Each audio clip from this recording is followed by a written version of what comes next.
y no se asuste porque el contexto del pasaje que voy a usar hoy habla sobre las ofrendas, pero ese no va a ser mi tema, ¿eh? Así que había en ese tiempo, en algunas regiones,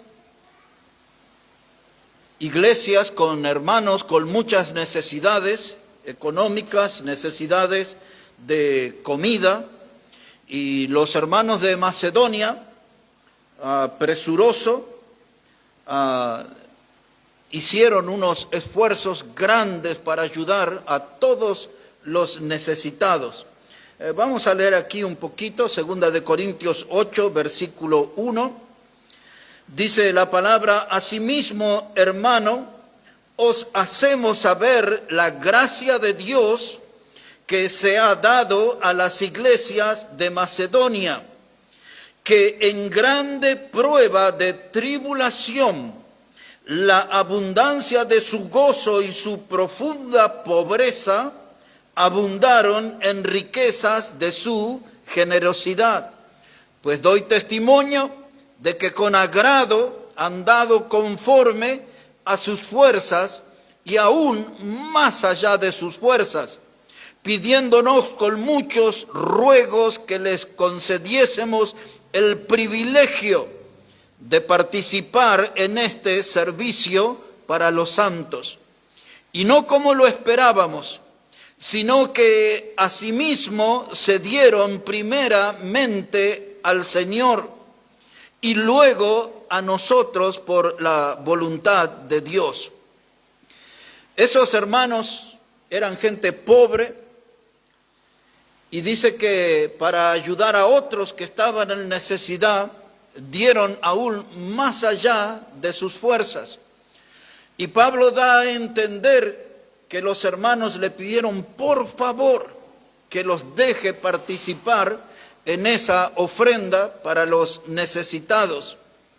Y el versículo 5 dice ahí Pablo: y no como lo esperábamos, sino que asimismo se dieron primeramente al Señor.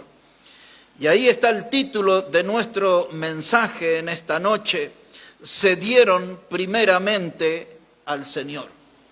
Así que esta historia sobre la ofrenda nos sirve para sacar un título para reflexionar en esta noche de gente que para hacer algo grandioso nos enseñan que hay que darse primeramente al Señor. Insisto, no voy a hablar de ofrenda, solamente quiero usar esa frase sobre estos hermanos que hicieron algo grandioso porque se dieron primeramente al Señor.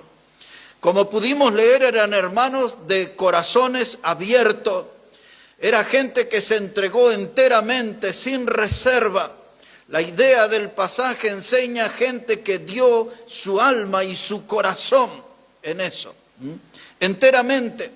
Y nosotros, hermanos, nunca vamos a poder hacer un buen trabajo para Dios si no nos entregamos enteramente.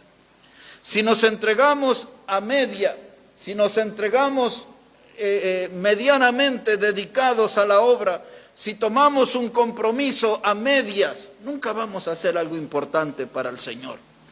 Esta gente nos enseña el camino a entregarse enteramente. Estos nos enseñan cuál es la clave única para un buen servicio a Dios. Eso es la clave única para un buen servicio a Dios. Se entregaron primeramente, es decir, se entregaron enteramente, y la ofrenda principal de ellos no fue el dinero, fue su cuerpo, fue su vida. Y esa es la única forma de servir honestamente a Dios, que entreguemos nuestro cuerpo, nuestra vida al servicio. Nada a medias, nada por la mitad, enteramente. Y este pasaje nos obliga a nosotros a poner la lupa sobre nuestra vida. ¿Cómo estamos haciendo? ¿Qué estamos haciendo? ¿Qué clase de compromisos tenemos con el Señor? ¿Estamos enteramente comprometidos? Porque es muy lamentable, hermano, que en la mayoría de las congregaciones está reinando, hermano,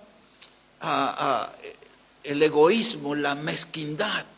de gente que no quiere entregarse para el Señor, gente que quiere vivir para sí mismo, no quieren vivir para Dios, y ese espíritu reina por todas las congregaciones. Gente ambigua, gente mixta, gente que está enredado en las cosas del mundo y lo que les sobra se lo quieren dar a Dios. Pero estos hermanos aquí en Corinto, estos hermanos de Macedonia, nos enseñan que para ser usados por Dios tenemos que entregarnos primeramente a Él, enteramente a Él, no nuestro dinero, nuestro cuerpo al Señor.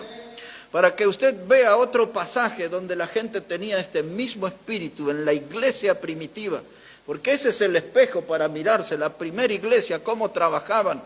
Observe allí un momento en Hechos de los Apóstoles, capítulo 4. Hechos de los Apóstoles, el capítulo 4. Y cuando leamos la primera frase, ya vamos a ver que nosotros estamos pisando en falso. Observe cómo dice ahí la palabra, Hechos de los Apóstoles, el capítulo 4, versículo 32. Mire cómo era esa iglesia. Dice la palabra de Dios así, Hechos 4, verso 32.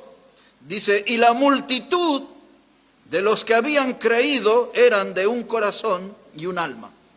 Esos de Macedonia, les dije, entregaron su cuerpo, su alma. Y acá tenemos que ese era el estilo de la primera iglesia.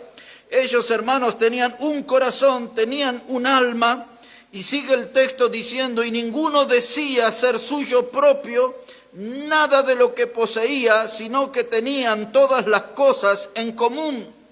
Y con gran poder los apóstoles daban testimonio de la resurrección del Señor Jesús, y abundante gracia era sobre todos ellos. Así que no había entre ellos ningún necesitado, porque todos los que poseían heredades o casa las vendían y traían el precio de lo vendido y lo ponían a los pies de los apóstoles, y se repartía a cada uno según su necesidad. Otra vez no voy a hablar aquí de lo económico, voy a hablar del estilo, del espíritu y un alma. Esa iglesia tenía un espíritu, tenía un cuerpo, tenía un alma. Estaban unidos, hermanos, en el trabajo. Y cuando veían hermanos necesitados, para ellos era fácil moverse y resolver las situaciones. Habían algunos hasta que vendieron sus propiedades y los apóstoles administraban. No había ningún necesitado entre ellos, había buena comunión. Mire cuántos nos faltan esta noche en la comunión aquí. Y el sábado nos van a faltar otro tanto. Y el domingo otro tanto. Y si nosotros no tenemos un espíritu, un alma, un cuerpo, no vamos a poder servir bien al Señor. Entonces, estas son las enseñanzas que nosotros encontramos en la palabra de Dios. Esta gente, hermano, estaban unidos para manifestar su fe, tenían la misma fe. No había ninguno superior a otro, ninguno era mejor que otro. Todos estaban en lo mismo, embarcados en la misma empresa, la de servir al Señor, levantar la bandera del Evangelio. Y eso no era gratis. Porque el identificarse con Cristo en esos días, hermanos, los marginaban de la sociedad, los hacían a un costado. Eran tiempos donde el cristianismo era una religión no permitida, y muchos de ellos por predicar en el Evangelio eran acusados de criminales. El pasaje que leímos de 1 Pedro 4:12 en adelante decía que algunos sufrían a modo de malhechores. ¿Por qué? Como maleantes lo trataban. ¿Por qué? Porque predicaban el Evangelio. Y estos estaban en serio, marginados de la sociedad por creer en Cristo, marginados de la familia, y aún eran marginados de la religión oficial. El judaísmo no eran aceptados. Por eso dice el Evangelio de Juan, capítulo 16, versículo 1 y 2, dice el Señor Jesús que iban a venir días en que iban a ser expulsados de la sinagoga, y muchos les iban a quitar la vida pensando que hacían un servicio a Dios. Miren en qué zona de riesgo estaban los hermanos. Y el Señor les advirtió cuando habla de las bienaventuranzas, Mateo 5, 10 al 12, dice que bienaventurados iban a ser aquellos hermanos que la gente iba a decir toda clase de males sobre ellos, toda clase de ataques iban a padecer, pero ellos no retrocedían, iban adelante predicando la palabra. ¿Sabe por qué, hermano? Porque esta gente se había entregado primeramente al Señor. Estos estaban bien en serio en el camino del Señor, hermano. Esta gente eran arrastrados a la cárcel, eran llevados a los tribunales, eran azotados, torturados de diferentes maneras. Muchos de ellos tuvieron que entregar sus vidas, pero hasta el final, hasta el último aliento, manifestaron su fe en Cristo y dieron un testimonio de servir al Señor. ¿Por qué? Porque ellos habían aprendido el camino, se habían entregado primeramente al Señor. Ustedes recordarán conmigo cuando Pablo le escribe a Timoteo en la segunda carta, y en el capítulo 2 y versículo 3, recuerda que él les dice que tú sufres penalidades, ¿como qué era? Como un buen soldado de Jesucristo. Ese era el estilo de las iglesias, hermano. Todos sufrían, nadie tenía vida cómoda. No era como hace muchos años atrás, un cuarto de siglo atrás, un pastor me dijo en los Estados Unidos, me dice, usted a veces pierde mucha gente en su congregación porque no teníamos techo, teníamos paredes, un edificio grande, pero no tenía techo. En el invierno la gente no venía, se enfermaban. Y el pastor me dice, yo no tengo gente porque no tengo una playa de estacionamiento más grande. Y hay gente que dejaba las iglesias, dice, porque el aire acondicionado no es bueno. Esto es verdad, hermano, así se hablaba. Pero estos hermanos, estos eran sacrificados, eran llevados a los tribunales, puestos en la cárcel, les quitaban la vida. Y Pablo le enseña a Timoteo el camino a recorrer y le dice, tú pues sufres penalidades como un buen soldado de Jesucristo. Yo estaba recordando esta mañana y se los quiero recomendar porque en la página de nuestra iglesia está hace un par de meses largos atrás. Pusimos un fragmento de un mensaje del pastor Ezequiel Salazar que se llamaba Soy Soldado. Y cuando nosotros publicamos ese fragmento del mensaje, mucha gente lo tomó de diferentes países a ese mensaje y lo volvió a republicar. Soy soldado. Y entonces esto es lo que Pablo le pidió a Timoteo, que sea un soldado, hermano, esforzado, que sea un soldado dedicado, que sea un soldado comprometido. Eso espera Dios de nosotros cuando nos mira como soldado. A veces nos ve como un obrero, pero cuando nos mira como soldado, que seamos esforzados, que seamos dedicados, que seamos comprometidos. Lo que voy a citar no es todo textual, porque no me acuerdo todo el discurso del pastor de memoria. Pero él decía con énfasis, yo soy soldado, decía él.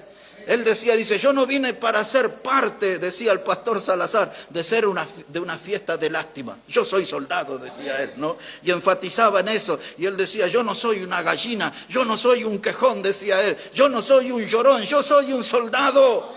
Yo no conecto con mi lado femenino, diciendo yo no soy un homosexual, yo soy un hombre de verdad. Es lo que él quería decir, yo soy un soldado. Y predicaba y enfatizaba en eso. Y él decía, yo no voy llorando a mi esposa para decirle, hay gente que ahora no me quiere. Dice, yo no voy a envenenar a mi esposa con esas cosas. ¿Por qué? Porque soy soldado, decía él en su discurso. Y enfatizaba en eso, soy un soldado. Y cuando estoy en el púlpito, decía, soy un soldado. Y hay que demostrarlo a eso. Si soy en el púlpito, soy un soldado, soy un hombre de acción, soy del ejército de mi Dios. Esa era parte del mensaje del pastor Ezequiel. Un mensaje maravilloso, lo tiene que escuchar. Él decía, dice, yo soy un soldado porque yo fui probado en las adversidades. Y dice, y la única forma que yo me voy a retirar es el día que me muera o el día que el Señor me rapte. ¿Por qué? Porque soy un soldado, decía él, soy un soldado. Y él decía, dice, yo no soy un hombre mimado, yo no soy un hombre que busca ser acariciado. Usted no tiene que invitarme, usted no tiene que llamarme, usted no tiene que reconocerme ni aplaudirme. ¿Por qué? Porque soy un soldado, decía él, soy un soldado. Hermano, tremendo discurso dio ese pastor, tremendo mensaje. No puedo retroceder, decía el pastor Ezequiel, estoy comprometido, no puedo desanimarme, no voy a huir. Él decía, no soy un bebé, soy un soldado, soy un soldado, soy un vencedor. Y cuando él dijo esa parte en su prédica, soy un vencedor, yo me acordé, cuando teníamos 20 años, 200, 300 jóvenes así, nosotros cantábamos un coro hermoso que hoy me vino a la memoria. Hace décadas que no escucho ese coro en ninguna congregación. Y el pastor decía, yo soy un soldado, soy un vencedor. Y el coro decía, decía, Vencedor seré, vencedor seré, nada me espanta, la causa es santa, vencedor seré. Y todos los jóvenes ahí, vencedor seré, vencedor seré, con mi Jesús y su cruz, vencedor seré. Ay, aquello era una emoción y todos los jóvenes nos contagiábamos de ese mensaje y no había forma de retroceder porque entendíamos que en Cristo éramos vencedores. Soy un soldado, decía el pastor, soy un soldado. Pero yo miro a nuestra iglesia, hermano, y a nosotros nos falta consagración. Nos falta ese tiempo de altar, hermano. Y yo veo que nos falta consagración, pero nunca había nadie avergonzado por eso. Y eso me duele. No estamos consagrados al Señor, pero tampoco he visto gente avergonzado. He visto mucha gente en la tibieza y en la frialdad espiritual entre nosotros y nadie se ruboriza por eso. Nadie se pone colorado por eso, hermano. Casi nadie, hermano, intenta escapar de los nuestros, de la jaula de la mundanalidad. Parece que están cómodos en ese lugar. Y yo pensaba en todas estas cosas y pensaba en el mes de marzo. Como lo dije recién a los hermanos en el auto, yo creo que este mes de marzo sí o sí vamos a tener la iglesia llena. Yo sé que este mes de marzo, hermano, no solamente que creo, estoy convencido que vamos a ver la iglesia llena de nuevo. Y las almas van a estar volviendo. Y ya estamos hablando con muchos, pero vamos a ver cómo trabaja el diablo y a ver si le damos batalla al diablo y le arrancamos algunos de sus garras y los tenemos sentados aquí en la casa de Dios. Pero necesitamos tener la actitud de aquellos hermanos que se dieron primeramente al Señor. Y nosotros necesitamos dar ese paso, darnos primeramente al Señor, darnos enteramente al Señor, para que el Señor pueda usarnos, hermanos. Hay algunos hermanos que abrazaron entre nosotros como un sistema religioso, como un cristianismo maquillado nada más. Necesitamos nosotros, hermanos, tomar en serio y abrazarnos, hermanos, al cristianismo verdadero. No perdamos esa oportunidad de ser siervo. Otra vez le digo, hermano, no perdamos la oportunidad de ser siervo. Es tan lindo servir al Señor, es lo más hermoso que podemos encontrar en nuestra vida. Poder levantar la bandera del Evangelio, hermano. Necesitamos pelear contra el pecado, no rendirnos delante de él. Pelear.